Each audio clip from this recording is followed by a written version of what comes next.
নমস্কার বন্ধুরা, পাখির দুষ্টুমি চ্যানেলে তোমাদের সবাইকে স্বাগত। আশা করি তোমরা সবাই ভালো আছো, আমরাও ভালো আছি। দেখো, সকালবেলায় নিজের ব্রাশটা নিয়ে দাঁতে বোলাচ্ছি, আর মেয়েটার হাতে ধরা আছে মাজন দিয়ে। ও পটিতে এখন বসেছে, ওকে ব্রাশটা করিয়ে নেব। সোনুর ব্রাশ করা হয়ে গেছে, এবার খাবার নিতে বেরিয়েছি। একটু লিকার চা আর মুড়ি নিয়ে যাব। দেখো, পিসিমণির তো পা ভেঙে গেছে, উঠতে পারে না। কাকিমা ওষুধ দিল। বাইরে তো বৃষ্টি হচ্ছিল, তখন মা সবজি কেটে দিচ্ছে কাকিমাকে। কাকিমা পিসিমণির একটু কাজকর্ম করে দেবে, তারপর এদিকে সে রান্না করবে। উনুন ওদিকে ধরাতে দিয়েছে, এখনও ধরেনি। আর কাকগুলো দেখো খাবার জন্য কিভাবে এদিক ওদিক ছোটাছুটি করছে। আমি মেয়েটার জন্য আলু ভাজা মুড়ি আর লিকার চা নিয়ে যাব, তারপর তোকে খাওয়াবো। খাইয়েটায় ওর পড়াশোনা এসব নিয়ে বসবো। আজকে তো পাখি সোনার কাজকর্ম হয়েছে, খুব একটা করেনি, করতে চাইনি। একটা নতুন জামা পরিয়েছিলাম, সেই জামাটা পরার পর তো প্রথমে খুব খুশি হয়েছিল, কিন্তু কিছুক্ষণ পর সেটাতেও মানে বোধহয় অস্বস্তি ফিল করেছে, খুলে নিয়েছে, খুলে ব্যাগে পরে রেখেছে। এখন ও দেখবে আমার নাইটি বার করেছিলাম, তো নাইটিগুলো নিয়ে কিভাবে গোছাচ্ছে। ওই নাইটিটা সেলাই করছো? ঠিক আছে, সেলাই করো। সূচ নেবে? পারবে সেলাই করতে? তোমরা সবাই জানো যে পাখি সোনা স্পেশাল চাইল্ড, শিপি চাইল্ড। তো ও তো আর পাঁচটা স্বাভাবিক বাচ্চার থেকে আলাদা। দেখে সবসময় অত কিছু বোঝা যায় না, ও যখন বায়না করে তখন বোঝা যায়, যখন খাওয়া দাওয়া স্নানের সময়, এই সময়গুলো ওকে কেউ দেখলে বুঝতে পারবে যে ও এত বড় হয়ে গেছে, তবুও পারে না। কিন্তু কিছু করার নেই। এ ভাগ্য বলো, দুর্ভাগ্য বলো, সৌভাগ্য বলো, যাই বলো না কেন, সেটা আমার। আমি ওইভাবেই ওকে নিয়ে চলি।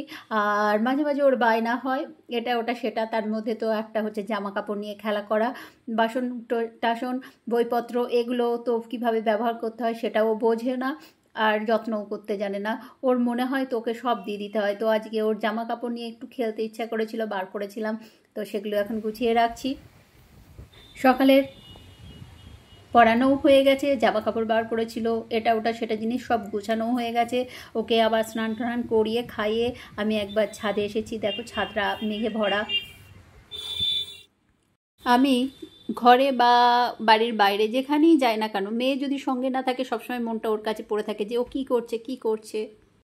সোনামাটা কিছু পারে না বলে সবসময় একটা টেনশনে ভুগি, কিন্তু সোনামা সবসময় দুশ্চিন্তার কারণ হয়ে দাঁড়ায় না।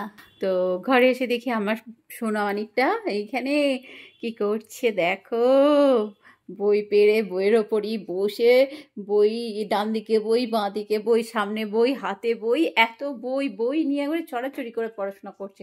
আর মুখটা তোলো তো মা, দেখি কতটা পড়াশোনা করলে। মুখটা দেখলেই বুঝতে পারা যাবে কত পড়াশোনা হয়েছে। একবার মুখটা তোলো। পেন্সিল দেবো? পেন্সিল দিয়ে কি করবে? কি করবে? পেন্সিল দিয়ে লিখবে? আচ্ছা, পেন্সিল দিচ্ছি, দাঁড়াও দি। এই দেখো কতগুলো পেন্সিল, আর পেন্সিল বক্স নিয়ে বসে গেছে। মানে ঘাটটা একবারও তুলিস না তুই, সব সময় ঘাটটা ঝুঁকিয়ে রেখেছে। হাঁড়িতে আছে, নিয়ে না বাবা, তাহলে এক প্যাকেট লেরো নিতে হতো। হ্যাঁ, মাঝের গান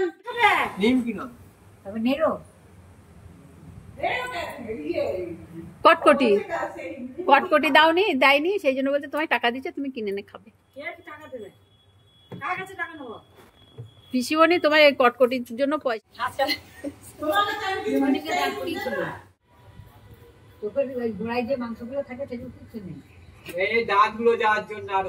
তাহলে কি তুমি কি বলতে যাচ্ছ, ওপরে যাওয়ার আগেই বাবা কঙ্কাল হয়ে গেছে? হ্যাঁ,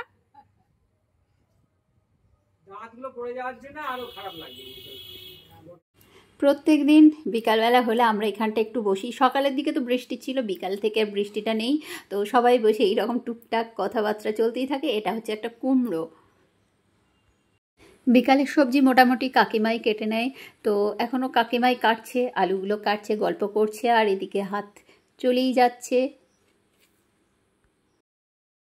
আগেকার দিনে মানুষ ওইখান দিয়ে সব ইয়ে দিত, নৌকা দিত, আবার ওই নৌকাগুলো ভেঙে কত সেই কাঠ পড়েছিল, আবার কাপড়ের বান্ডি তাহলে ওটা কি কোনো নদীর সাথে যোগ ছিল? হয়তো ছিল। ওইটা গিয়ে নদীতে গিয়ে মিশতো। হ্যাঁ, মনে হয় মিশতো তখন তো সেই গরু গাড়ি ঘোড়া ছিল না, গরুর গাড়ি গঙ্গায় আর মিশতো, গঙ্গায়।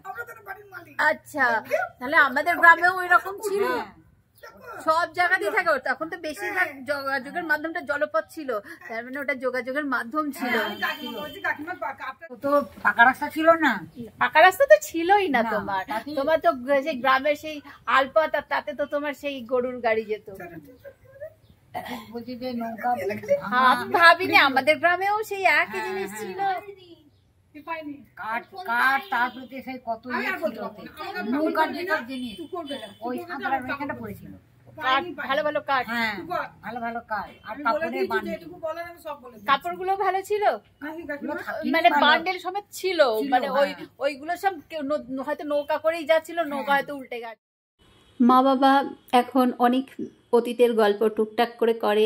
আমাদের এই গ্রামে ঢোকার মুখেই একটা চওড়া নদী, খাল বলো নালা বলো কিছু একটা ছিল, অনেক চওড়া। সেটা দিয়ে যে যোগাযোগ ব্যবস্থা ছিল সেটা আমরা জানতামও না, কারণ আমরা যখন জন্মেছি তখন রাস্তা হয়ে গেছে। দিদিভাইকে কোলে নিয়ে নাও, কোলে করে নিয়ে এসো। পাখি সোনা দিদিভাইকে কোলে নিচ্ছে। আজকের ব্লগটা এই পর্যন্তই। তোমাদের কেমন লাগলো কমেন্ট করে জানিও। আর তোমরা সবাই খুব খুব ভালো থেকো। টাটা।